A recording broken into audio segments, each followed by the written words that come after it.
Այո, այդ խնդրը գոյություն ունի եւ մենք մեր օրակարգային հարցերից է այդ խնդրը լուծելը։ Հիմա օրինակ կարող ենք վերել ամենահայտնի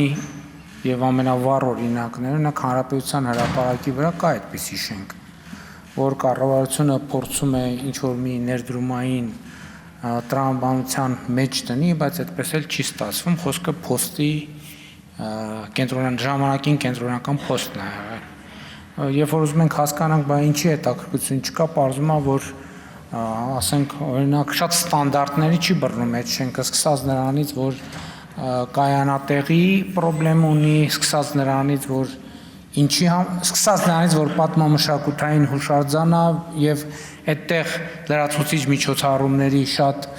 խիստ սահմանափակումներ կան, սկսած նրանից, որ հետևի հատվածներ ինչ-որ մի ժամանակ, որ այդ համալիրի մաս են եղել սեփականաշնորհվել,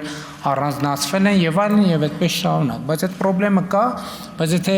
կան կոնկրետ գաղափարներ, թե ինչ սխեմաներով դա կարելի է անել, իհարկե այդ գաղափարներն քննարկել են, մենք բաց ենք այդ գաղափարների համար եւ նաեւ այդ մեծ թվերը այո շատ կարեւոր են, բայց երբեմն մեծ թվերի մեջ էլ պետք է մենք խորանանք, որովհետեւ ձեր ասած 400 միլիարդ ասիկ, 400 միլիարդ, երբ որ նայում ենք այդ գույքը, տեսնում ենք, որ այդ գույքեր կան, որ գտնվում են այնպիսի տեղանքներում, որոնք ընդհանրապես ոչ մեկին հետաքրքիր չեն, մի ամայի վայրում են, իհարկե հակառակն էլ կա, եւ կան դեպքեր, որ հիմա կոնկրետ ներդրումային հետաքրքրությունը ցուցաբերված է եւ իրականացվում է։ Ուզում եմ այն մյուս փոստի շենքի մասին խոսեմ, որտեղ առևտրի համաշխարհային կենտրոն բրենդի ներքո մենք նախագիծ ունենք, որը առաջիկայում պետք է իրագործվի։ Այո, այդ իրականում շատ նուրբ եւ բարդ գործընթաց է եւ մենք այդտեղ խնդիր ունենք։ Մենք խնդիր ունենք, որ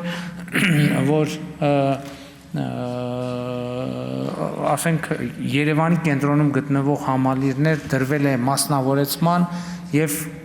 կամ հետաքրքրություն չի ցուցաբերվել։ Եղել են հիմա կոնկրետ ունենք իրավիճակներ, երբ որ մենք մի սխեմայով փորձ էինք անում դա դնել մասնավորեցման, բայց այդ թվում որոշակի քննադատություններ եղավ մասնավորեցման այն սխեմայի վերաբերյալ, որ մենք ուզում էինք կառավարությունը մտածում էր անել, այդ սխեման փոխեցինք, մասնավորությունը տեղի ունեցավ, բայց այնտեղ հիմա ճգնաժամ է առաջացել եւ մեծ հավանականությամբ այդ մասնավորեցման արդյունքում առաջացած ճգնաժամի լուծման պետք է զբաղվենք, համենայնդեպս ես արդեն այդ նամակների հոսքը ստանում եմ, բայց որ թեման պրոբլեմատիկ է եւ շատ կարեւոր, այդ միանշանակ է, բայց ուզում եմ ասել նաեւ, որ եթե ես չեմ սխալվում, 2024 թվականին պետական գույքի կառավարման տողով պետական բյուջեի եկամուտները էականորեն աճել են, մոտավորապես եթե չեմ սխալվում 20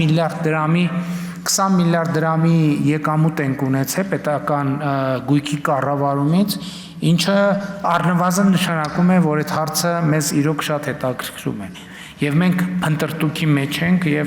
սխեմաների ներդրման process-ի մեջ ենք։